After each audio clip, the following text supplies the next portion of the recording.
AI factory is one of those phrases that seems to have appeared overnight. Vendors are saying it, enterprises are asking about it, governments are funding it. But depending on who you talk to, it can be anything from a GPU cluster with better branding to a completely new operating model for building and running AI at scale. So which is it?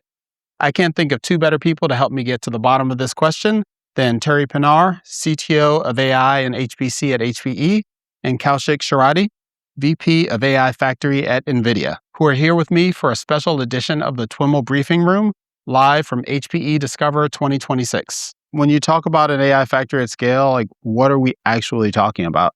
At a basic fundamental level, what we think about an AI factory, doesn't matter if it's big or small, is when you put data in, you put energy in, and boom, like magic, intelligence, tokens, business outcomes come out. The way HPE and NVIDIA thinks about this AI factory is essentially across 5 layers.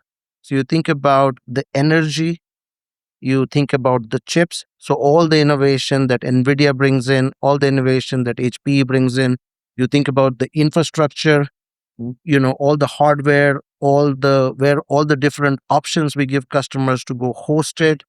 And then you start thinking about different models and ultimately the applications. Thierry, how does that jive with the way you think about it? HPE's historically had a private cloud AI offering. You've got an AI factory offering. Are those the same? Are they different? If you think about the scale, the maturity of different customers, we have customers that need 16 GPUs and they need to do generative AI and they're sort of just getting onto their journey. We have other customers that have been doing HPC for 20, 30 years and understand traditional HPC environments. Now they're moving into AI and using AI to transform HPC, but they're highly sophisticated. So the concept of AI factory, can move along this medium, right, in terms of need and sophistication. If we look back a couple of years, training huge models was the big driver, right? The frontier labs would largely work with the hyperscalers and contract, many servers and GPUs to do training workloads. More recently, though, Inference has kind of come to the forefront as the driver for enterprise and really creating these new opportunities for neoclouds and others.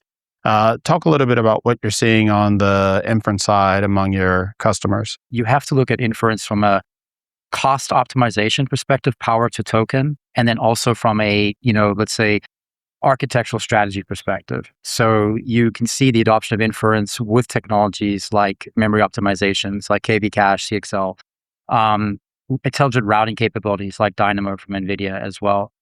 And so the ability to optimize from the request all the way to the token, right, is load balancing, cost, fit for purpose for that workload in terms of the type of GPU, the type of CPU, or the type of LPU you're using in combination, and the type of memory strategies.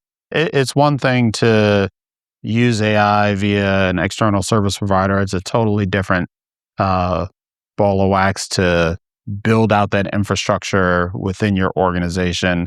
What challenges are you seeing for the organizations that take this on? I think that the challenges are so uniform. So, it starts with data as an example, right? So AI is really not meaningful without data that is good data, right? Garbage in, garbage out type of thing. That's your context. Exactly. So I think that's still a huge challenge for organizations one is mapping the data, just knowing where the data is, what format is it in, what sequence is it in, what do I need to do to curate it, cleanse it, prepare it and all that. That's still a huge challenge, right? And then protecting the data as well, as you mentioned. But then also, I think we're seeing an uplift, I think, in ROI, right? So I think a year ago, NVIDIA has done some independent studies and others as well, and we were sort of at the 5% range of ROI. I think we're now moving up to the 30% range, depending on which segment you're looking at. But as a generality, we're seeing a big uptick, I think, in true ROI return, right? Implementing AI into the organizations. So that process of understanding where to apply AI, I think, is shifted from experimentation and for the sake of AI to now let's look at problem statements and figure out how does AI agentic systems solve for those problems? How can we overlay AI? And that's where we're finding enterprise specifically is making a lot of, I think, progress in terms of that value back. The places where I've seen people be very, very successful is prioritization, right? And that continues to be a challenge because, if you take a room full of 100 people, they will come up with 100 different amazing ideas how AI can transform a bank or a hospital. But really being intentional and saying, I'm going to pick 4 or 5 projects and we are going to go deep and actually go see it end to end, like the workflow, measure the productivity, how is it actually being useful? Because there's a lot of projects start with a lot of enthusiasm, and then there has to be an intentionality towards that. And so the companies that I feel are very successful are who are doing it in a more intentional way. The second thing that I feel is a consistent theme is, like I said, there's a very subtle difference between optimizing a process and reimagining a process. Once you actually put an effort into reimagining a process and you've drawn the workflows, the ROI, and you've done, assuming you've done it well, the ROI is just so obvious, and then the adoption just goes, rockets across the organization. And then the third thing, I think a lot of times when customers have to, and organizations have a choice, whether they optimize their internal processes or they try and, bring AI to their customers, try to do a lot, right, together. But again, it comes back to intentionality about what processes, what are the times that you're trying to fix. And the companies that I've seen execute really, really well have actually just taken, they're not just dipping their feet in the water, right, toe in the water. They've gone all in, bet on something, and then made it successful. For a neocloud, sure, that's their business. They know how to stand up, racks and racks and deploy large scale infrastructure. For enterprises, maybe that's a little bit of a rusty skill, right? Because they've, swung a lot to cloud. They've maybe started to repatriate. Even still, GPUs and AI workloads, change the game a little bit. I'm just curious, what's the differentiator between someone that says, I want to bring these workloads in-house because of, token costs or, data privacy issues, and succeeds at it versus, tries and, turns back to the cloud because it didn't work out. Every organization is different, right? There's some organizations that actually can hit the ground running pretty quick, right? And actually have done this in smaller scale where they have the skills or they have the developers and they actually can do this pretty quickly. There's others that need help, right? And others that need knowledge transfer and training as well. But what we are beginning to see is the adoption, it's not abandoning it. Hybrid is the reality, right? But for reasons like data proximity, data governance, data privacy, token economics, right? Preventing shadow AI, governance control, right? Measurement of ROI. These are all drivers for on-prem. But what we see is we typically are talking to the IT department, we're talking to the middleware department, we're talking to the data scientists, the machine learning engineers. And you have to bring that together in unison, right? And provide familiar interfaces and adoption. So whether it's Kubernetes, standard operating systems, whether it's Ansible automation, you bring that all together in the control plane, right? And so sometimes you have to bring different parts of the organization together to make that happen. At other times they have that in a centralized entity or centralized division as well.